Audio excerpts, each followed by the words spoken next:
Bom dia, meus irmãos. Cheguei um pouco mais perto aqui de vocês. Graça e paz da parte do Senhor.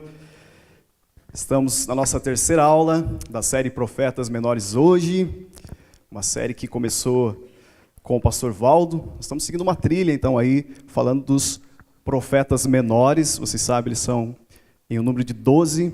E nós já conhecemos algumas coisas aí sobre os profetas, né? O pastor já trouxe, o professor Jonas também já trouxe.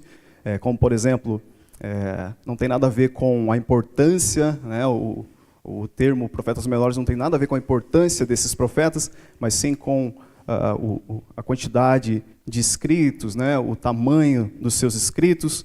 Nós já vimos também que profetas aí eram a voz de Deus ao povo em tempos ali de crise, nos reinos de Israel e reino de Judá, né? Então nós estamos seguindo essa trilha aí, começamos com Oséias. Na aula passada falamos sobre Joel e hoje vamos falar sobre o profeta Amós. Mas você ainda terá uma maratona de profetas, então eu convido você a estar conosco aí todos os domingos. E se você perdeu as duas primeiras aulas, elas já estão gravadas, você pode voltar lá assistir para que você possa entender aí cada um desses profetas, né, nessa nossa trilha dos profetas menores. Hoje então, como objetivo da aula, nós temos aí conhecer a vida e o ministério de Amós, compreender a importância de Amós, que foi então um profeta levantado por Deus e que se opôs principalmente à injustiça social, corrupção, religiosidade, a opressão e a idolatria da sua época. E também nós vamos tentar aí conectar a sua mensagem, a mensagem de Amós, ao contexto atual. Será que tem aí coisas em a ver, né? Será que nós temos características daquela época na nossa sociedade? Nós vamos então buscar esse contexto atual e ações transformadoras em nossa sociedade. Bem, logo de início, então, eu convido você a abrir aí no livro de Amós. Vamos lá, abre aí a sua Bíblia. Se você não trouxe sua Bíblia, não tem problema, você pode acessá-la. E se você não tem nenhum desses recursos, também não tem problema. Nós vamos projetar ali para vocês. Amós fica depois, então, de Joel, os profetas maiores ali, Isaías, Jeremias, Ezequiel, depois começa ali os profetas, né? Oséias, Joel, e você vai encontrar um livro de Amós, 9 capítulos. Quem encontrou diz amém? Amém. Que bom, estamos bem aí, pastor, de encontrar os profetas menores na Bíblia, né? Se falar em qual é o livro que não se encontra, pastor? O senhor fala aqui, o povo... Acabou o culto, o povo não achou. Sofonias. Onde é que está Sofonias? É difícil. Todo mundo achou Amós, e logo no início, então, lá do livro de Amós, nós já temos algumas características do contexto histórico desse livro. Diferentemente de Joel, se você lembra da mensagem de Joel, nós não tínhamos muitas informações de quem era Joel. Aqui, no livro de Amós, nós já temos várias evidências do contexto histórico. Então, logo no início, o próprio profeta já fala: palavras que em visão vieram a Amós, que era entre os pastores de Tecoa, a respeito de Israel, nos dias de Uzias, rei de Judá, e nos dias de Jeroboão, filho de Joás, rei de Israel, 2 anos antes do terremoto. Então você vê aí várias informações que nós temos logo de início já para podermos entender em que tempo Amós está falando, né, em que tempo Amós está atuando. Então veja lá comigo, Amós, primeiramente o nome dele, bastante simbólico, né, significa aquele que carrega fardos, carregador de fardos. E vocês vão notar ao longo da aula que Amós realmente era essa voz aí ressoante de um povo que era bastante oprimido. Então o nome Amós tem muito a ver com o tempo em que ele atuou, né, um tempo em que o povo carregava um fardo pesado. E Amós vem então levantado por Deus como aquele que ajuda o povo a carregar fardos. Então, como nós sabemos ali, os reis da época, nós podemos cravar que Amós teria atuado cerca de 760 anos antes de Cristo. Estamos falando então do século, né, um século aí em que esses 2 reinos já estavam divididos, o reino de Israel ao norte e o reino de Judá ao sul. Quem eram então os reis dessa época? Vimos ali que era o rei Jeroboão II, filho de Joás, em Israel. Esse não é o Jeroboão lá que conduziu a revolta do povo contra Roboão. Esse é o segundo, né? O primeiro Jeroboão lá atrás, né, que se rebelou ali contra o filho de Salomão. Estamos falando de Jeroboão II, filho de Joás, e Uzias, então, no Reino do Sul, que era Judá, as duas tribos de Judá e Benjamim. Você conhece a história, o reino se dividiu, justamente por conta ali de Roboão, oprimir o povo. Então o reino já está dividido nessa época. O que mais que nós temos informações sobre Amós? Bom, Amós era um pastor de ovelhas, ele cuidava de gado e colhia sicômoros. Ele vivia então nessa cidade, perto de Belém, uma cidade chamada Tecoa, que ficava então no Reino do Sul. Tá? Vocês podem ver ali no mapa comigo, ó, ali do ladinho, vocês conseguem dar um zoom ali, ó. Então nós temos ali a cidade mais ou menos perto de Belém, era uma cidade ali em que então o profeta Amós nasceu, vivia, e ele foi chamado para pregar em Betel. Perceba que ele sai do Reino do Sul, ali embaixo de Judá, e ele vai pregar lá em cima no Reino de Israel. Tá? Ao longo da aula nós vamos entender melhor essa situação então em que o profeta é chamado lá para pregar no Reino do Norte, ok? Bom, se você ficou curioso para saber o que é um sicômoro, é isso aqui, ó. Tá ali a árvore, né? À esquerda, o sicômoro figueira e o fruto, o sicômoro ali do lado direito. É parecido com um figo, né? Alguém já viu um sicômoro? Já comeu sicômoro? Alguém produz sicômoros? Não? Ninguém? Muito bem. Vamos então avançar aqui na aula, gente, para que a gente não possa para a gente não perder tempo e possa explorar todas essas nuances do livro de Amós. E eu quero já começar mostrando essas 5 palavras ali para vocês. Injustiça social, corrupção, opressão, religiosidade e idolatria. Bom, Amós conhecia muito bem essas 5 palavras, né? Israel, nessa época, desses 2 reinos ali divididos, Israel e Judá, eles estavam experimentando aí um período de muita prosperidade material. A economia desses 2 reinos estava em expansão, ou seja, existia muita riqueza nessa época. Né? Existiam muitas pessoas que estavam acumulando ali riquezas consideráveis, né? Principalmente no reino de Israel. Mas essa prosperidade ela não era compartilhada entre o povo. Ou seja, existia muitas pessoas acumulando, né, muita prosperidade, muita riqueza, né? O que nós poderíamos chamar de as elites que acumulavam essas riquezas, e essas riquezas então não eram distribuídas de forma justa entre a população. Então, enquanto havia esses ricos que se banhavam em luxos e privilégios, havia sim uma população pobre e oprimida nesse reino. E a injustiça então e a exploração desses mais vulneráveis se tornavam uma prática bastante comum. Então, essas práticas de corrupção, né, a injustiça, a exploração através dos impostos. Então, tudo isso havia nesse contexto em que Amós estava inserido.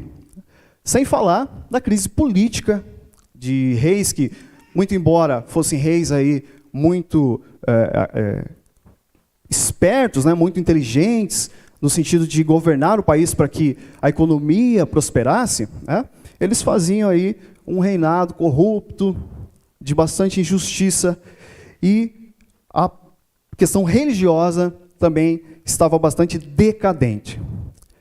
Nós vimos ali anteriormente que Amós é chamado, né, para pregar lá em Betel, e se você lembra, Betel aí era um templo idólatra. Então havia também uma crise religiosa. Havia um sacerdote em Betel, que depois nós vamos conhecer, mas esse sacerdote servia mais ao rei do que servia ao povo. Lembrando que o sacerdote era aquele que era a voz do povo diante de Deus. Mas nessa época, essa crise religiosa era tamanha que os sacerdotes serviam mais aos reis. Ali eram coniventes com as práticas erradas dos reis.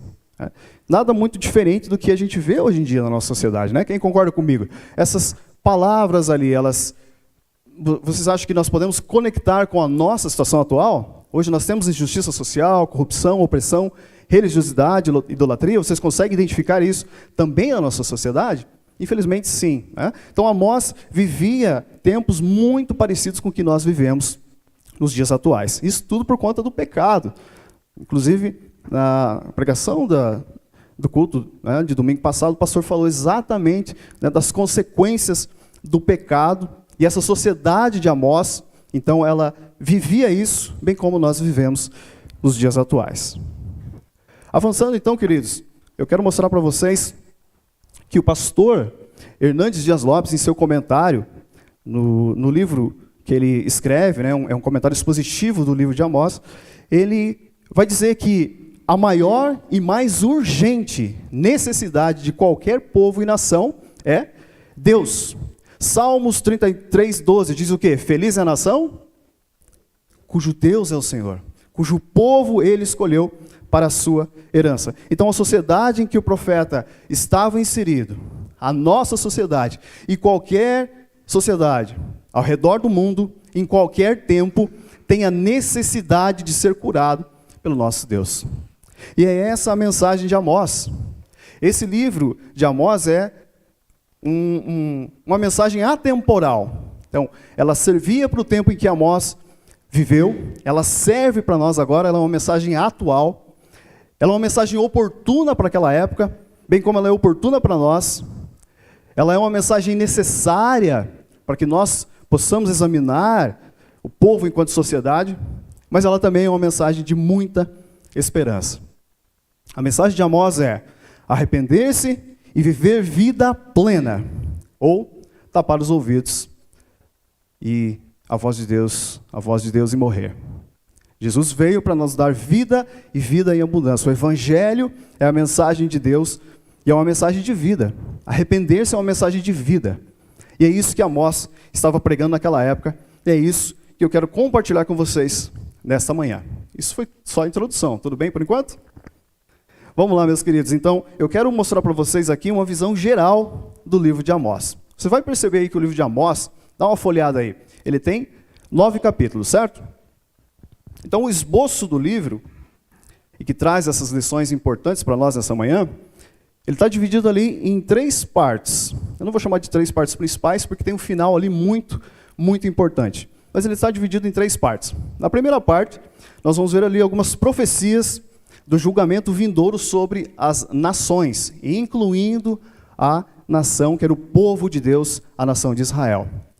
Amós vai falar com nações gentílicas, ele vai falar com certos povos que não conheciam a lei, mas ele vai falar também diretamente ao coração do povo de Deus.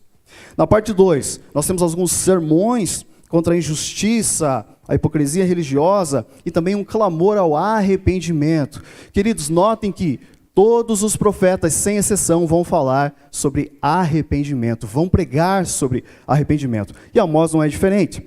Na parte 3, nós vamos ver algumas visões de Amós e um encontro muito, muito importante também, que mostra aqui toda a questão religiosa da época, o encontro com o sacerdote Amazias. E por final, nós vamos ver aqui a restauração do Israel espiritual. E queridos, eu já quero dar um spoiler, essa mensagem tem tudo a ver comigo e com você. A restauração do Israel espiritual, nós não estamos falando de uma nação geográfica, mas nós estamos falando de um povo seleto, escolhido, eleito por Deus, que foi restaurado. Então não pense em Israel aqui mais como um espaço geográfico, mas sim um povo que foi escolhido por Deus.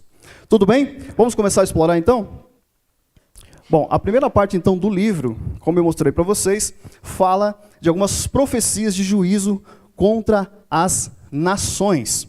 Mas antes de abordar os povos, antes de falar com cada povo de forma individual, Amós destaca quem está no controle. E eu convido você a ler comigo lá Amós 1:2.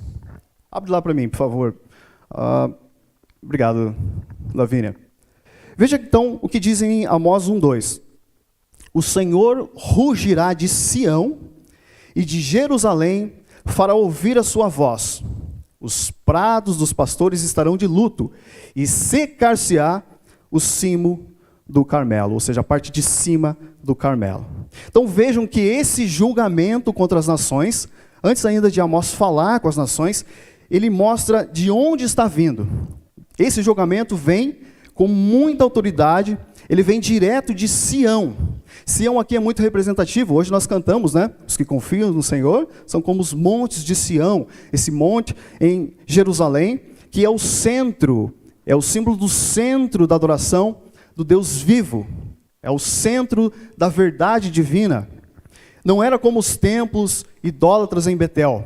Então, o que Amós está falando, olha, essa mensagem que eu vou trazer para vocês não vem de templos idólatras, não vem da boca de homens, mas está vindo direto de Sião, que é a autoridade máxima.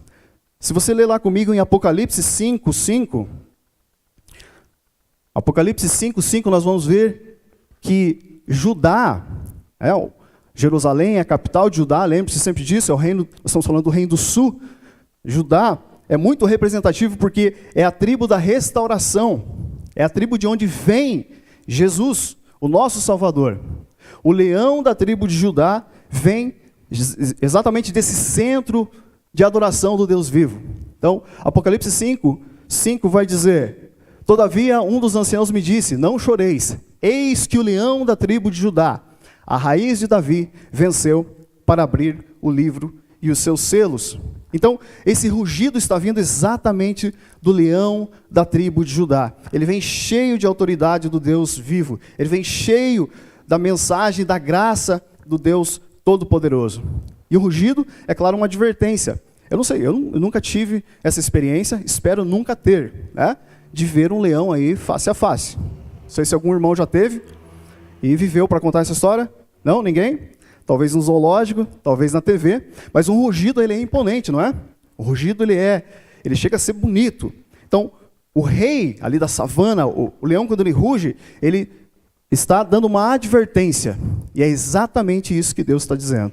Ele está transmitindo aqui uma mensagem de aviso a todas aquelas nações. Então, a partir de Amós 1:3, nós vamos ver aqui a denúncia do pecado desses 6 povos gentílicos. Lembre que esse termo gentio, gentílico, quer dizer que eram nações que não conheciam a Deus. Eram nações que professavam outros deuses, deuses pagãos, que não conheciam a lei, que não estavam debaixo da aliança. E essas nações, então, elas são também abordadas aí por Deus. O profeta denuncia o pecado dessas 6 nações vizinhas. Vocês conseguem ver ali? Nós temos Líbano,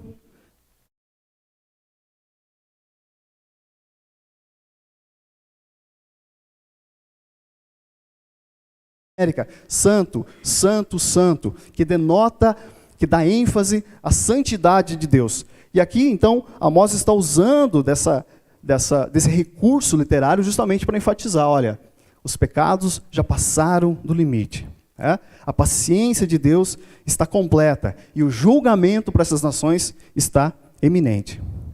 Não era um pecado isolado que cada uma dessas nações tinha cometido, mas uma sucessão de comportamentos errôneos, uma sucessão de pecados contra o povo de Deus. Isso mostra também que o nosso Deus está atento a tudo. Então não se engane quando você vê a opressão no mundo, não se engane quando você vê a injustiça no mundo, achando que Deus está alheio a tudo isso. Ele não está. Deus está vendo cada uma dessas nações. Ele observa cada nação, as que estão debaixo, né, da sua palavra, as que estão debaixo da sua graça e aquelas que ainda não o conhecem. Queridos, seguindo então, nós vamos ver aqui a partir do capítulo 2, observe comigo lá, a partir do capítulo 2, o verso 4 e 5, nós temos também ameaças contra o povo de Deus, o povo escolhido, Judá e Israel. Bom, Judá, né, não era aqui mais um povo então alheio às promessas, não era mais um povo alheio à lei do Senhor. Eles conheciam a lei do Senhor, eles conheciam o mandamento do Senhor, mas o rejeitaram. O pecado de Judá então está na infidelidade ao Senhor e também na ética errada. Quando você lê esse texto, nós não vamos explorar por conta do tempo, mas você vai observar que eles estavam... o pecado deles era um pecado de idolatria, havia ali idolatria a falsos deuses, havia mentira, havia enganação em Judá. Depois você lê lá o capítulo 2, do 4 ao 5, e você vai entender melhor essa ameaça contra Judá. Mas, queridos, como eu falei, o alvo da pregação de Amós era qual nação? Me ajudem aí. Tínhamos 2 reinos. O reino de Judá, ao sul, e o reino de Israel. O alvo da pregação de Amós é o reino do norte, o reino de Israel. É para lá que Deus o envia. E agora então eu quero passar um pouquinho mais de tempo com vocês, explorando o capítulo 2. Nós vamos ler dos versos 6 ao 16.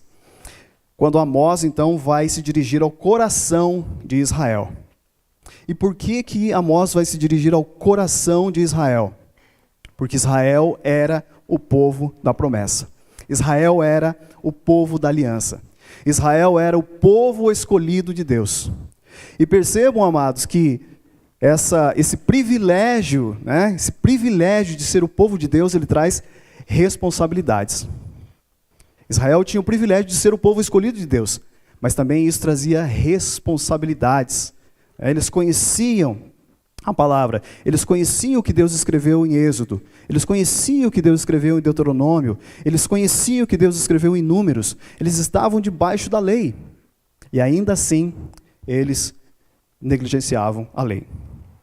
Então Deus precisa sim disciplinar Israel, porque já há muitos séculos, eles haviam experimentado a fidelidade de Deus, mas eles se afundavam cada vez mais nos seus pecados.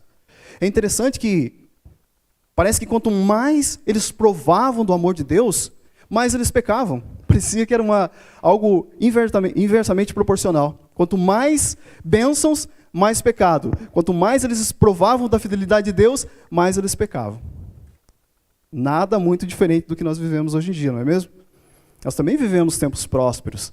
A economia também, existe muita prosperidade, muita riqueza.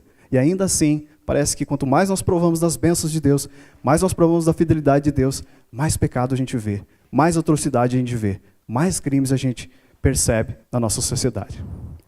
E quais são esses crimes? Perceba então comigo lá no verso 6, Lavínia, você volta por gentileza no verso 6. Havia então ali, por exemplo, o pecado da injustiça. Então vai dizer assim Amós, a nação de Israel: assim diz o Senhor, por 3 transgressões de Israel e por 4 não sustarei o castigo, porque os juízes vendem o justo por dinheiro e condenam o necessitado por causa de um par de sandálias. O crime da injustiça estava presente em Israel, mas não só a injustiça. Veja no verso 7, havia imoralidade. Passa para mim, por gentileza, Lavínia, no 7, imoralidade. Veja o que diz a palavra do Senhor no 7. Suspiram pelo pó da terra sobre a cabeça dos pobres e pervertem o caminho dos mansos. Um homem e seu pai coabitam com a mesma jovem e assim profanam o meu santo nome. Mas não só imoralidade, havia também opressão e indiferença. Veja comigo lá no 8.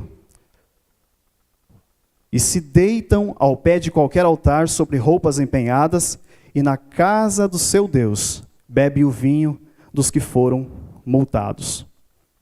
Então esses 3 crimes, essas 3 transgressões eram parte do cotidiano de Israel. A injustiça, a imoralidade, a opressão, a indiferença. E aqui fica claro que não é errado você ter bens materiais, né? Não é errado você ser abençoado com bens materiais. O problema aqui é justamente a indiferença. É você não repartir, é você não compartilhar aquilo que Deus tem dado para nós. E aí os versos 9 ao 12, vou pedir para a Lavínia projetá-la para mim, do 9 ao 12, Deus vai fazer uma retrospectiva, vai trazer à memória de Israel o seu cuidado. O 9, todavia eu destruí diante deles o amorreu, cuja altura era como a dos cedros, e que era forte como os carvalhos, e destruí o seu fruto por cima e as suas raízes por baixo. Na sequência do 10, também vos fiz subir da terra do Egito, e 40 anos vos conduzi no deserto, para que possuísseis a terra do amorreu. O 11, dentre os vossos filhos suscitei profetas, e dentre os vossos jovens nazireus. Não é isto, filhos de Israel? Diz o Senhor. Olha que pergunta retórica. Vocês não se lembram disso? Não foi isso que eu fiz com vocês? No 12, mas vós, aos nazireus, destes a beber vinho, e aos profetas ordenastes, dizendo, não profetizeis. Então Deus está aqui lembrando os israelitas dos seus atos redentores ao longo de toda a história. Ele está demonstrando aqui mais uma vez a sua fidelidade. e a sua proteção, mas ao mesmo tempo em que Deus denuncia a ingratidão do povo.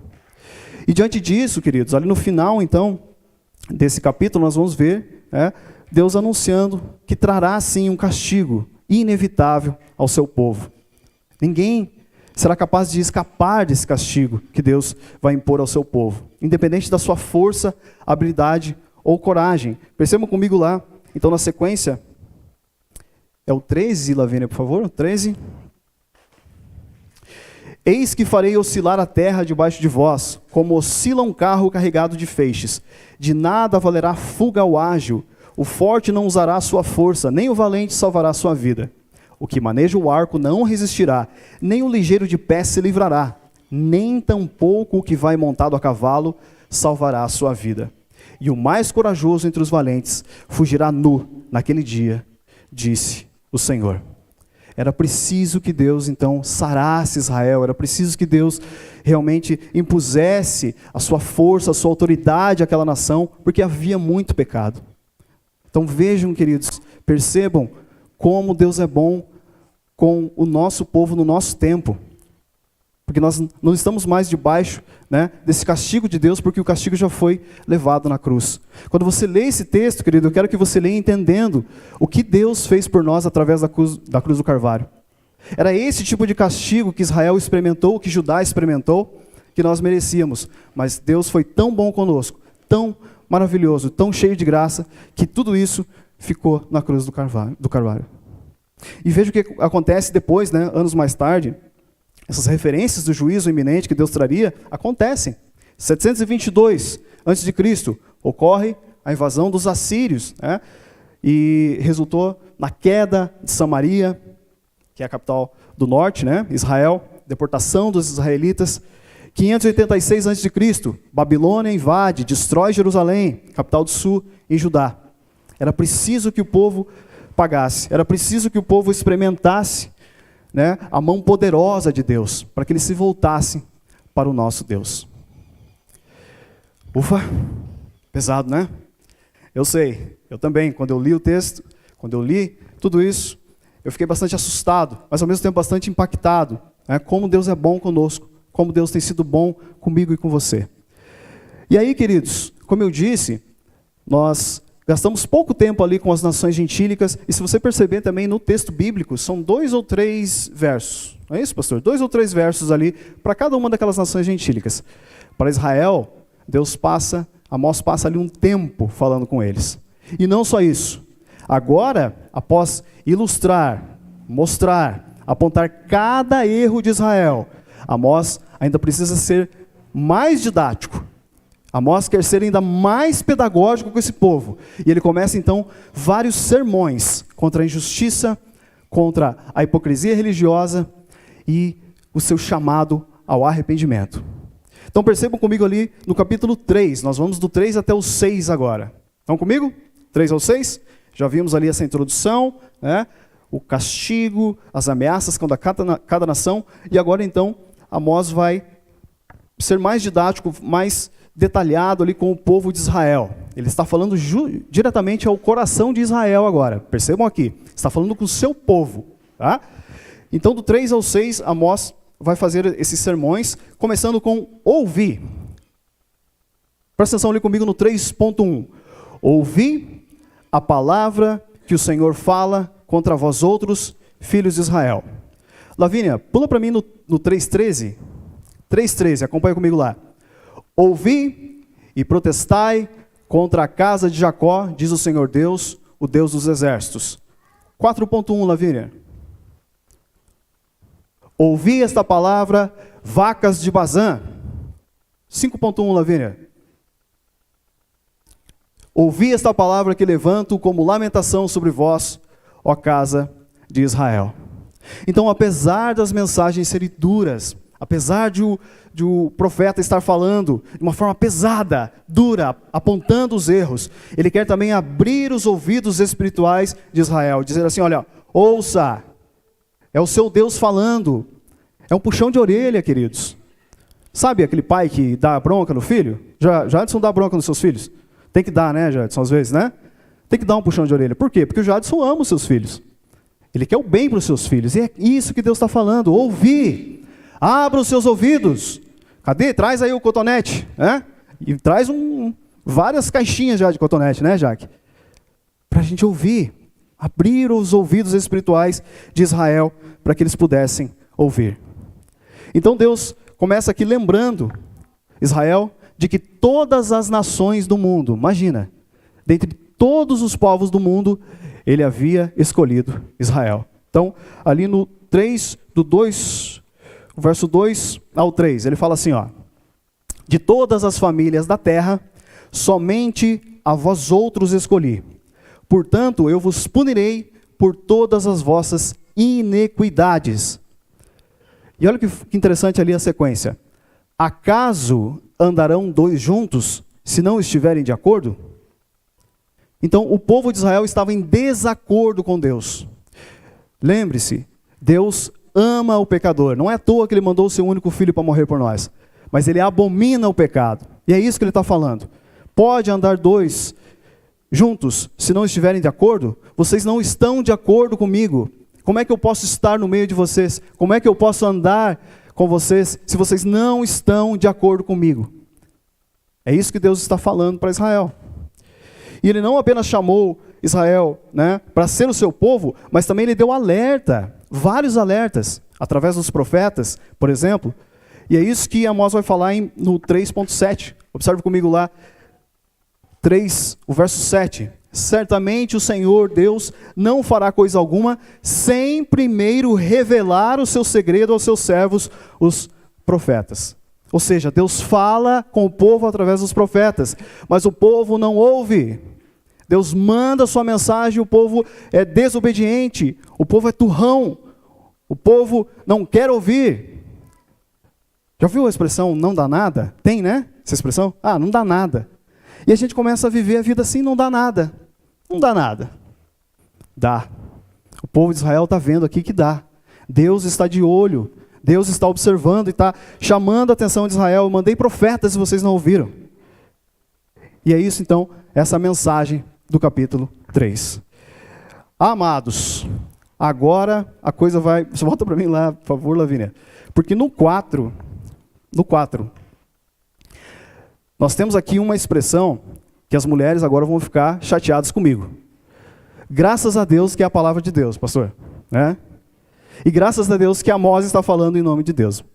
Mas brincadeiras à parte, o capítulo 4, Amós vai repreender as mulheres ricas e poderosas de Samaria, comparando-as a quê? O que está escrito lá? Vacas de Bazã.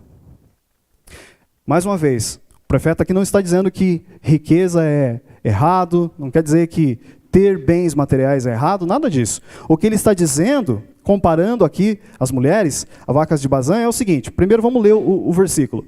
Ouvi esta palavra, vacas de Bazã, que estais no monte de Samaria, oprimis os pobres, esmagai os necessitados, e dizei a vosso marido, dá cá, bebemos, ou bebamos, que está escrito ali no texto bíblico. Então, quem eram as vacas de Bazã? Eram os animais. Bazã era uma região muito próspera no sentido das pastagens, ficava ali a leste do Rio Jordão. Tem outros textos na Bíblia, se você procurar lá também, dá um Google aí, você vai ver mais textos que se referem a essa região de Bazã. Então, uma região em que a pastagem era muito rica, muito próspera. E as vacas, os touros dessa região, eram muito bem nutridos. Eram vacas muito bem cevadas, belas, gordinhas assim, sabe? Aquela vaca bonita, quando você vai na IFAP e vê aquelas vacas, era a vaca da IFAP. E o que o profeta, então, ele está comparando aqui? Ele está comparando que essas mulheres, elas eram bem nutridas. Essas mulheres eram mulheres viçosas, porque tinham sido abençoadas com muitas riquezas. Elas tinham muitas propriedades. Porém, aqui o pecado não está nisso. O pecado está em oprimir. Chegar a essa riqueza, ou então ter essa riqueza e não ajudar os necessitados.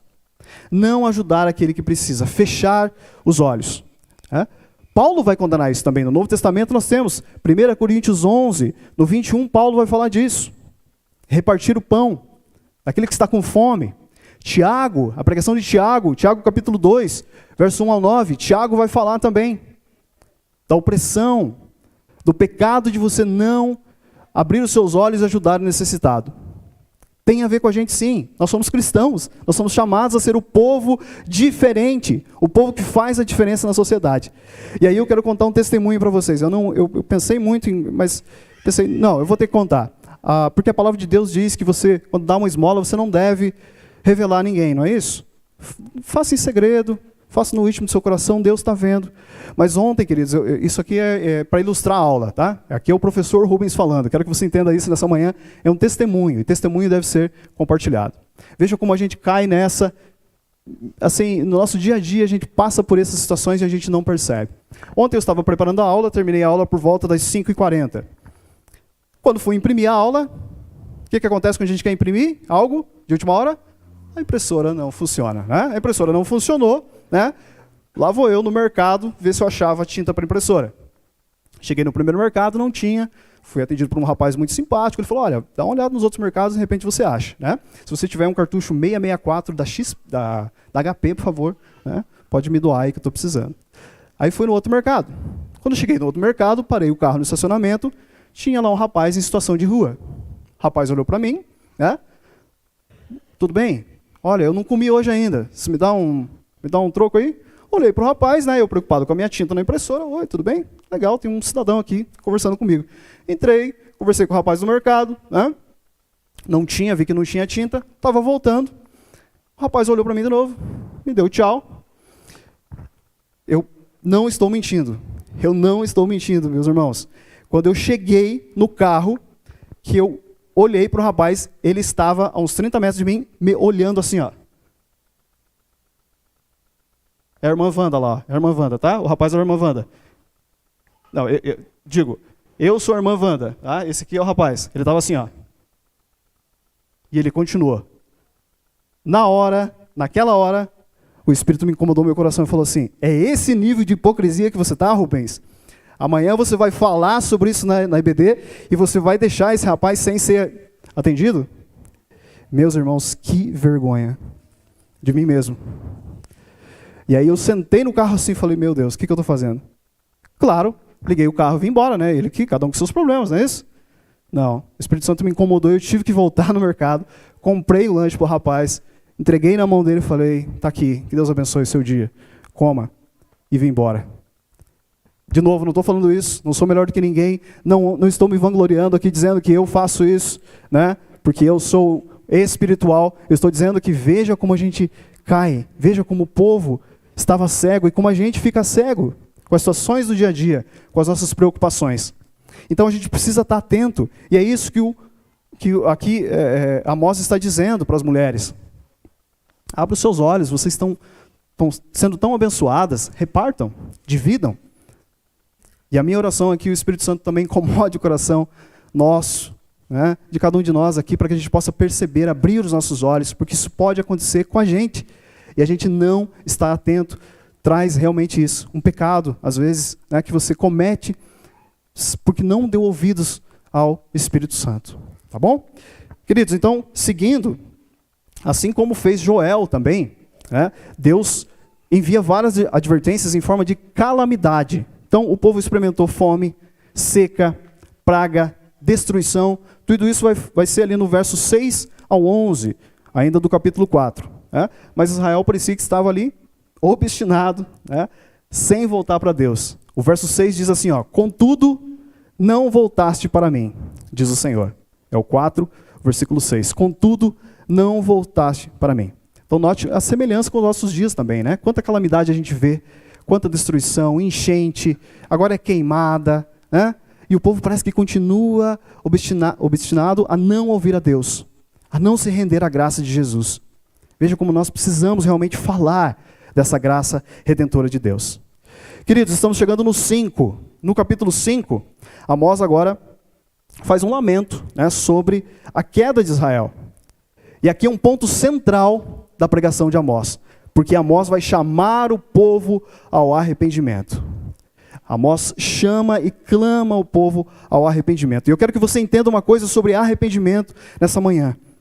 Paulo, quando fala de arrependimento, ele usa uma palavra no grego, que a palavra é, pastor? Nosso professor de grego? Metanoia. E metanoia, do grego, no original, quer dizer mudança de mente. Arrependimento quer dizer mudança de mente.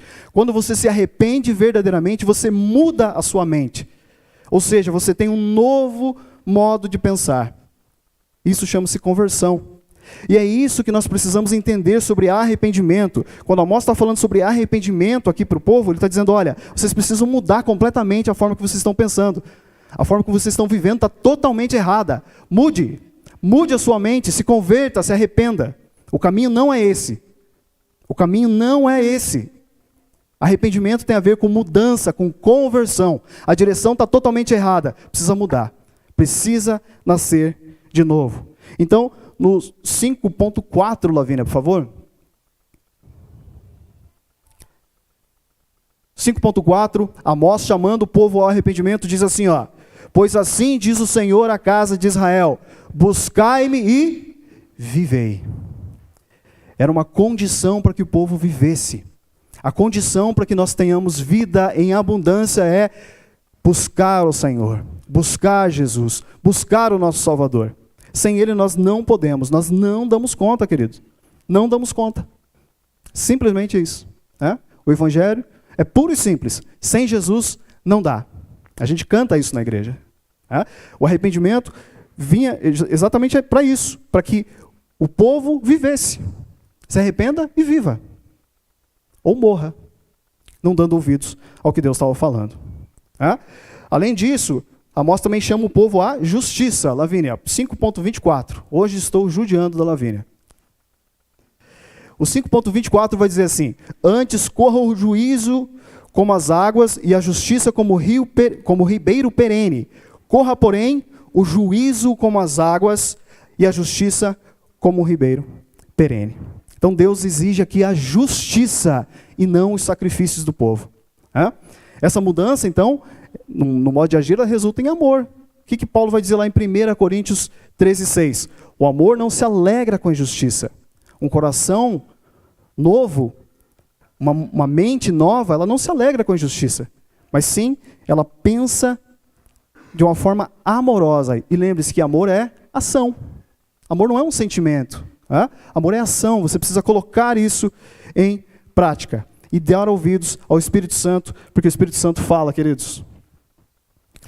Bom, chegando no 6. O 6 ele vai falar ali, então, da complacência e a indiferença do povo. Todo mundo comigo no 6? Estamos chegando aqui ao fim dos sermões, tá? No 6 ele vai falar, então, da complacência e da indiferença do povo. 6.1, Lavínia, por gentileza.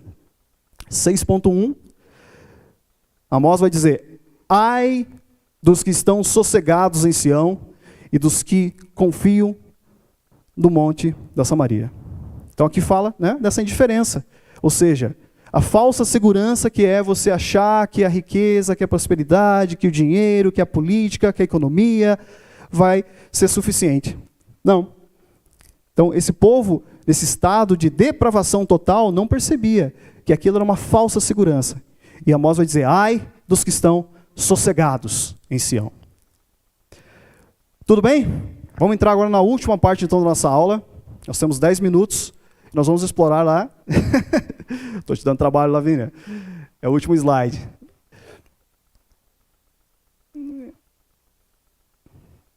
Ok, não, perdão. É esse aqui, ó. Esse. A parte 3.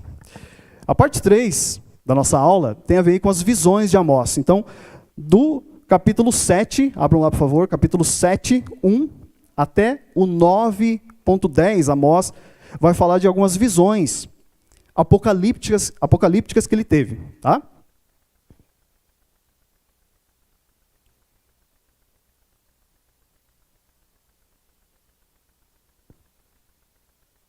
Então, nessa última parte do livro, Amós, que até então estava aí dando alertas, se posicionando como um homem que é a voz de Deus para apontar as transgressões e também chamar o povo ao arrependimento, agora ele vai se posicionar como intercessor. Ele intercede como sacerdote. Então, as duas primeiras visões, nós temos a visão do gafanhoto que é ali no capítulo 7, do 1 ao 3, que é essa calamidade, né, destruidora, como nós vimos também no livro de Joel, e ele vai falar do fogo consumidor, no capítulo 7, do 4 ao 6. Então, que Deus mandaria essa calamidade através de gafanhotos e também o fogo consumidor, mas o profeta então intercede a Deus e Deus tem misericórdia e não destrói Israel, já aqui então falando do povo escolhido, do povo eleito de Deus, que não será destruído. A terceira visão, então as duas primeiras visões, gafanhoto, fogo, a terceira é do prumo, no capítulo 7, do 7 ao 9. Do 7 ao 9, falando do prumo, né, simbolizando então que Deus é esse grande juiz. Um prumo, você sabe, é aquela ferramenta para colocar um muro aí, né, no lugar. Então, Deus é que irá endireitar os caminhos do seu povo. A quarta visão é um cesto de frutos. Isso está lá em Amós 8, do 1 ao 3. E simboliza então que o agir de Deus estava próximo. Essas duas palavras, cesta de frutos de verão e fim, no hebraico, elas se parecem, né? Quando você pronuncia essas duas palavras, elas se parecem. Então, está aí simbolizando que o fim de toda aquela aberração, né, aquela coisa bizarra, o pecado de Israel, estava se aproximando. E a quinta visão é de Deus junto ao altar. Né, isso vai estar lá em Amós 9, do 1 ao 10. Então, ordenando a destruição do culto idólatra que havia lá em Betel. Muito bem. Então, por falar em Betel, lá em Betel havia sim um sacerdote, falei dele no comecinho ali, né? Que era, qual era o nome dele? Está lá? 7, do 10 ao 17. Qual o nome do cidadão? Amazias. Muito bem. Então, nesse trecho ali, do capítulo 7, do 10 ao 17, o Amazias, que era esse sacerdote lá em Betel, era o principal sacerdote em Betel, ou seja, aquele que levaria as petições do povo até Deus, né? Ele já estava lá bastante corrompido. Estava bastante ali complacente com o rei, né? Considerou então a pregação de Amós uma ameaça ali para o sossego que havia em Betel. Betel um templo idólatra, estava tudo certo, ele ali já servindo ali os caprichos do rei, né? E aí Amós chega e fala, olha, está tudo errado. E ele considera, claro, Amós, então, essa ameaça, uma conspiração ao rei. Chama Amós de vidente, expulsa Amós, volta lá para Judá. Então, tudo isso a gente percebe como a religião também estava corrupta nessa época. Os sacerdotes já estavam servindo mais aos caprichos do rei, do Estado, do que servir ao povo, levar as petições e condenar, né, os pecados do povo. Tudo bem? E para a gente encerrar, então, nós vamos agora para a última parte, que é uma parte bastante aí, peculiar no livro, que fala da restauração do Israel espiritual. Depois de atacar tanto, depois de falar de tanto pecado, de tanta transgressão, nós temos aqui um refrigério para a nossa alma, e é isso essa mensagem que eu quero que você saia daqui nesta manhã. Então, no capítulo 9, dos versos 11 ao 15, Amós vai falar da restauração do Israel espiritual. Então ele fala assim, olha, 11. Naquele dia, levantarei o tabernáculo caído de Davi, repararei as suas brechas, e levantando-as das suas ruínas, restaurá-lo-ei, como fora nos dias da antiguidade, para que possuam o restante de Edom e todas as nações que são chamadas pelo meu nome, diz o Senhor que faz essas coisas. Eis que vem dias, diz o Senhor, em que o que lavra segue logo ao que ceifa, e o que pisa as uvas ao que lança a semente. Os montes destilarão mosto, e todos os outeires se derreterão. Mudarei a sorte do meu povo de Israel. Reedificarão as cidades assoladas, e nelas habitarão. Plantarão vinhas e beberão o seu vinho. Farão pomares e lhes comerão o fruto.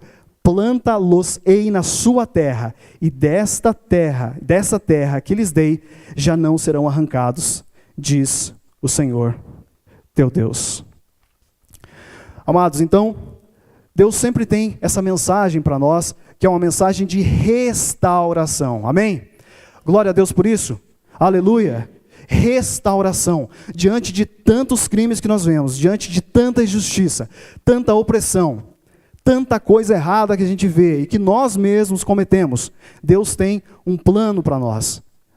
Deus é que dá o primeiro passo em direção ao seu povo. É Deus que se aproxima do seu povo. E essa é a mensagem das Escrituras. Essa é a mensagem do Evangelho. O Evangelho é boa notícia. É a notícia da restauração, da salvação do povo de Israel, que não é uma nação geográfica, mas o povo escolhido de Deus, o povo eleito de Deus, os salvos, a igreja de Jesus. Essa é a mensagem. Ela, claro, aponta o pecado, ela chama ao arrependimento, dizendo, olha, o pecado tem consequências, mas ela é uma mensagem de reconciliação. Deus nunca abandona os seus. É uma mensagem de reconciliação. Então, o profeta faz essas promessas, renovando, a nossa esperança de que tudo isso que a gente está vendo, todas essas atrocidades, as transgressões, o pecado do mundo, ele tem solução em Jesus. A sua primeira vinda já aconteceu. Nós já temos acesso ao Deus Todo-Poderoso através da cruz do Calvário. Isso é a graça. O Evangelho da graça já nos alcançou. Mas ainda haverá a segunda vinda, em que tudo isso agora será eterno. Nós viveremos num mundo sem dor, sem lágrimas, sem pecado, sem transgressão. Eu me emociono com isso. Você se emociona com isso? Essa é a palavra de Deus. Então, naquele dia, levantarei o tabernáculo caído de Davi. Existe uma promessa sobre nós. E para a gente encerrar, amados, tem mais um lá, Lavínia? Mais um slide? Era isso? Eu quero só ler então aqui, assim diz o Senhor, no dia da restauração levantarei o tabernáculo caído de Davi e, só voltando aqui, eu deixei aqui para trás, antes que ele fala que nós seremos o povo dele, aqui ó, mudarei a sorte do meu povo de Israel, reedificarão as cidades assoladas e nelas habitarão, plantarão vinhas e beberão o seu vinho, farão pomares e lhes comerão o fruto. Ou seja, Jesus veio para que nós tenhamos vida e vida em abundância. Amém? E eu quero convidar o pastor Valdo para fazer uma oração agora, pastor, como líder espiritual da nossa igreja, pela nossa nação, pelo nosso povo. Pedir para que o senhor ore para que o nosso coração seja realmente aí inundado dessa esperança e que Deus tenha misericórdia de nós a cada dia, assim como teve misericórdia de mim ontem, pecador que sou, que Deus abra os nossos ouvidos espirituais e nos traga diariamente o arrependimento. Amém?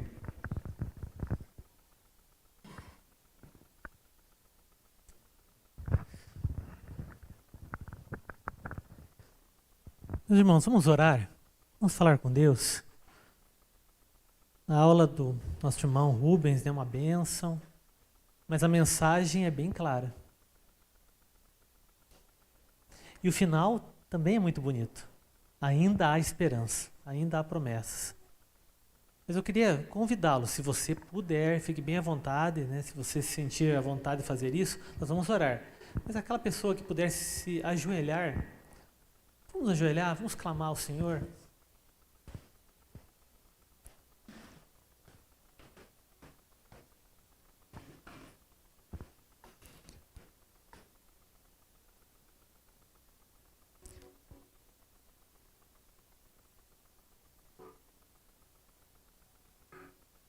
Senhor, a Tua palavra, Pai amado, nos convida, Pai querido, a ter vida. E a vida está na Tua presença. Por isso clamamos, ó Pai amado, tenha misericórdia. Tenha misericórdia de nós, da Tua igreja, do Teu povo. Tenha misericórdia dessa nação, Pai amado, que não conhece o Senhor. Desse mundo, Pai amado, que tem anunciado apenas aquilo que desagrada, que tem corrompido, que tem matado, assassinado, que tem, Pai amado, perseguido. Senhor, tenha misericórdia, Pai amado. Olha para nós nessa manhã. Se há caminhos maus, Pai, nos guia pelo caminho eterno. Queremos confessar o nosso pecado, Pai amado. Queremos nos humilhar da Tua presença, Pai amado. Porque o Senhor é o Deus que restaura nações, o Senhor é o Deus que abençoa povos, mas o Senhor é o Deus que tem os olhos sobre a Tua igreja.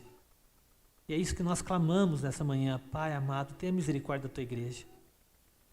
Que a nossa igreja possa ser, Pai amado, vista, Pai querido, como um povo, sim, que peca e erra, mas que se arrepende, que Te busca, que Te encontra, Pai amado, e que tem vida, vida eterna e vida em abundância. Cuida das nossas famílias, ó Pai amado. Que os nossos lares sejam, Pai querido, pedaços do céu na terra, que possam ser locais de busca ao Senhor, de testemunhos vivos do Deus vivo, de alegria na Tua presença. E olha para a nossa igreja, Pai amado, e também para a igreja do Senhor nessa terra, para que seja um referencial no meio de pessoas tão perdidas, ó Pai amado, como um dia nós estávamos, ó Pai querido, mas o Senhor nos encontrou. Então tenha misericórdia. E obrigado pelas Suas promessas, ó Pai. O Senhor não desistiu do Teu povo. Não por mérito nosso, Pai amado, porque erramos e pecamos, mas pela Tua graça, pelo Teu amor, Pai. O Senhor nos ama tanto. Louvado seja Teu nome, Pai amado. Nos ajuda a nos levantarmos diferentes, ó Pai querido, com a esperança nos olhos e com a certeza no coração de um Deus que nunca nos deixará e jamais nos abandonará. Mas por favor, ó Pai amado, que a nossa vida seja uma vida sempre de arrependimento na Tua presença e de busca pelo Senhor todos os dias. Nós oramos, ó Pai, e agradecemos por esta aula, Pai amado, pela Tua igreja, mas acima de tudo pela Tua palavra e pela Tua presença e pelo Teu Espírito que é santo. Nós oramos em nome de Jesus. Amém. Amém, meus irmãos. E Deus é tão bom, né? Ele é tão bom, tão bom. Agradecer ao Rubens pela aula extraordinária. Não sei, é que já passou o tempo, mas se algum irmão tem alguma dúvida... Bom, se tiver alguma dúvida depois com o Rubens, né? Pode procurá-lo ou me procurar também. Vamos ficar em pé então, meus irmãos. E vamos terminar orando, né? Falando com Deus. A mensagem do profeta Amós era buscá-lo e viver, né? Então vamos continuar buscando. Senhor, obrigado, Pai amado, pela possibilidade de buscar o Senhor enquanto se pode achar. Obrigado, Pai amado, pela bênção de poder Te invocar, sabendo que o Senhor está perto de nós. Louvado seja o Senhor, ó Pai. Cuida de nós nesse dia, nos leva em paz aos nossos lares, que seja um dia do Senhor na Tua presença e que à noite possamos retornar à Tua casa, ao templo ou pela internet e adorarmos o Senhor, um Deus tão maravilhoso que tem cuidado de nós. Obrigado pela Tua palavra mais uma vez, pela vida do Rubens, a sua casa, a sua família.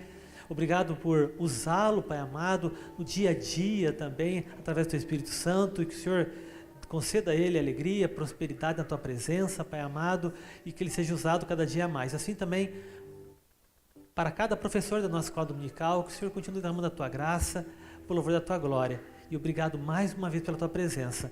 Nós oramos em nome de Jesus. E agora, amados irmãos, que a graça maravilhosa do nosso Senhor e Salvador, Jesus o Cristo, que o amor eterno de um Deus tão poderoso, nosso Pai, e que o poder, a capacitação, as palavras e o direcionamento do Espírito Santo de Deus esteja sobre a tua vida, sobre a tua casa, sobre a nossa igreja e sobre toda a igreja do Senhor até a volta de Jesus. Amém e amém.